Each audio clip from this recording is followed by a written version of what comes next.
दिनों middle east में अशांति फैली हुई है। सिर पर कफन बांधे इजरायली सेना रुकने का नाम नहीं ले रही और दूसरी तरफ इंतकाम की चिंगारी ईरान को दिनों दिन जला रही है।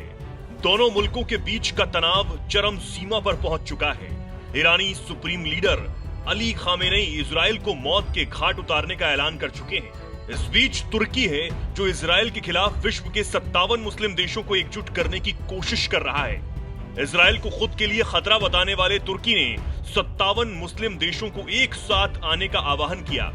इस्लामिक राष्ट्रों की तत्काल बैठकें हो रही हैं। अब अगर इजरायल को रोका नहीं गया तो तृतीय विश्व युद्ध होना तय समझिए।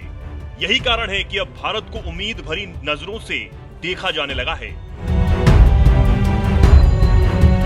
भारत इजरायल की करीबियां किसी से छिपी नहीं है। यही कारण है कि इस जंग को रोकने के लिए भारत एक निर्णायक भूमिका में नजर आ सकता है। लेकिन इस सब के बीच सबसे बड़ा सवाल ये है कि अगर तृतीय विश्व युद्ध के हालात टल भी जाते हैं तो फिर क्या मिडिल ईस्ट में शांति कायम हो पाएगी? इस्लाम की धरती पर क्या कभी जन्नत की तस्वीर देखी जा सकती है? प्रधानमंत्री नरेंद्र मोदी की मंदिर नीति ने तो भारत की सनातन संस्कृति को उभारा है, लेकिन क्या योगी बाबा की नीतियां इस्लामिक मुल्कों का भगवाकरण कर सकेंगी? अगर मोदी योगी नहीं तो फिर कौन है वो शख्स जो इस्लामिक दुनिया को भगवत गीता का पाठ पढ़ाएगा? इसको लेकर विश्व विख्यात सुदर्शन चक्र ज्योतिषाचार्य श्री संत पेत्रा अशोका जी की भविष्यवाणी क्या कहती है, देखिए धर्म ज्ञान पर। पिछले 10 सालों में पीएम मोदी जी की सत्ता में हमने विश्व पटल पर सनातन को उभरते हुए देखा है। दुबई देख लीजिए और यूएई देख लीजिए, ऐसे ऐसे इस्लामिक देश जहां सनातन कुछ नजर नहीं आता था, लेकिन आज वहां पे तमाम भव्य हिंदू मंदिर हैं और जिसका उद्घाटन पीएम मोदी खुद अपने हाथों से करके आ चुके हैं। अब जब हम आज के योगी में कल का मोदी देख रहे हैं तो जानना चाहूंगी, जब यही योगी जब देश की सत्ता पर बैठेंगे, यही भगवाधारी बाबा के हाथ में जब फॉरेन कूटनीतिक पॉलिसी जब इनके हाथ में होगी, तो दुनिया के जो 56 मुस्लिम कंट्रीज जो है, 55-56 जो इस्लामिक देश हैं, वहाँ पे कितना बड़ा परिवर्तन आपको लगता है योगी बाबा ला पाएंगे? क्या हम ये समझे कि आने वाले समय में योगी बाबा के हाथ में देश की सत्ता आते ही इस्लामिक दुनिया का भगवाकरण हो जाएगा? पॉसिबल है? देखिए, बहुत बढ़िया प्रश्न है आपका। सनातन संस्कृति जो है, इसमें कोई भी आपके ऊपर कुछ इम्पोज नहीं करता है। आप ये करिएगा या नहीं करिएगा जी, आपकी मर्जी। आप मांग भरिएगा, आपकी मर्जी। आप बिंदी लगाइएगा, आपकी मर्जी है। आप जो है किसी भी पद्धति से पूजा करिएगा। जी, भगवत गीता में ये लिखा है, कोई किसी भी तरीके से मेरा ध्यान करता है, किसी भी रास्ते से मेरे तक आने की कोशिश करता है, वो मेरे को प्राप्त करता है, मेरे को पहुंचता है। और मैं ज्ञानी व्यक्ति का, जो ज्ञानी है, जो वेदों के ज्ञाता हैं, धर्म के रक्षक हैं, धर्म के ज्ञाता हैं, या डिफरेंट आपके जो है विचारधाराओं के मालिक हैं, उनका ये कर्तव्य बनता है कि किसी को डेविएट नहीं करें। जी, ये हमारा शास्त्र कहता है। सनातन संस्कृति की सबसे बड़ी महानता ये है, हम कहीं पे किसी को कंपेल नहीं करते। बिल्कुल। जब आपके ऊपर कोई कंपल्शन नहीं होता और आपको सामने नजर आता है कि इसमें कुछ गलत भी नहीं है, आप किसी को मारने काटने की बात नहीं कर रहे हैं, आप किसी से ज़बरदस्ती कुछ एक्सेप्ट करने के लिए नहीं कह रहे हैं, आप किसी से ज़बरदस्ती मांस खाने के लिए नहीं कह रहे हैं, या आप किसी से ज़बरदस्ती मांस छोड़ने के लिए नहीं कह रहे हैं, तो और यू आर लिबरल। आप मंदिर जाएं ना जाएं, आप घर में मंदिर बना लें। कट्टरता नहीं है, कट्टरता शब्द नहीं है सनातन की डिक्शनरी में। कंपल्शन नहीं है। बाकी धर्म में जो है आपको कंपल्शन मिलेगी। आपको सुबह 4 बजे उठना है, 5 वक्त की नमाज पढ़नी है जी, या संडे को आपको जो है चर्च में जाना है, या आप बाकी विचारधाराओं के जो लोग हैं वो भी अपना अपना उनका जो है एक नियम है जिसको आपको फॉलो करना है।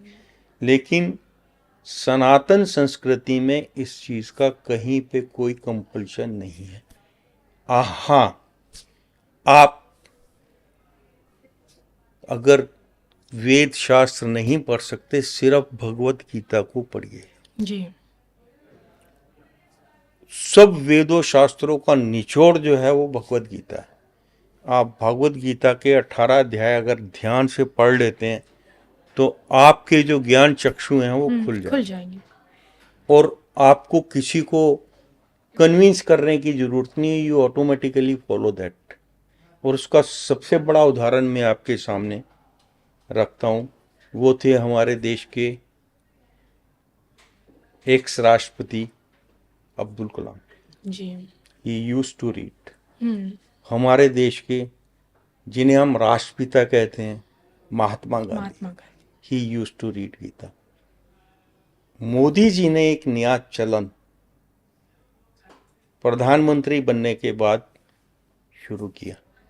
यहाँ पर जो भी बाहर से हमारा गेस्ट आता है, जी। विदेश से विदेशी डेलीगेट्स आते हैं, विदेश के जो भी प्रतिनिधित्व करने वाले आते हैं, उनको ये भगवत गीता भेंट करते हैं। भगवत गीता घर में रख कर पूजा करने की जरूरत की चीज़ नहीं है।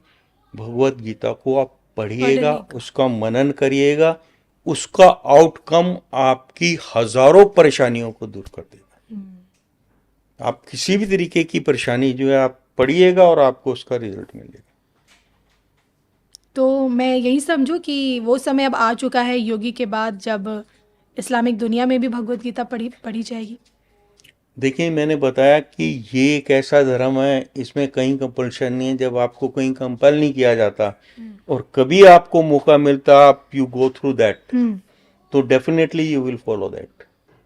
तो दैट विल बी ऑटोमेटिकली।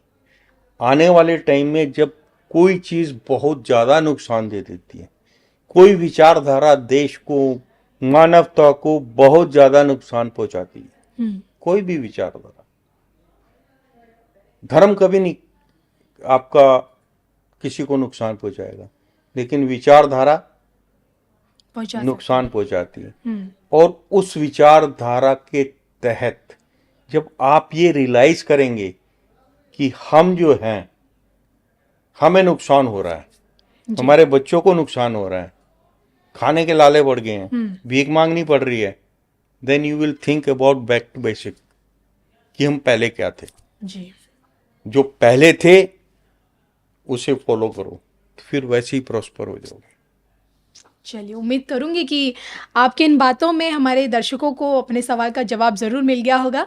चलिए, आपको ये पॉडकास्ट कैसा लगा कमेंट करके बताइएगा ज़रूर, और मुझे और श्री संबिता अशोका जी को इजाज़त दीजिए। फिर मिलेंगे एक नए टॉपिक के साथ और पॉडकास्ट के साथ। धन्यवाद, नमस्कार।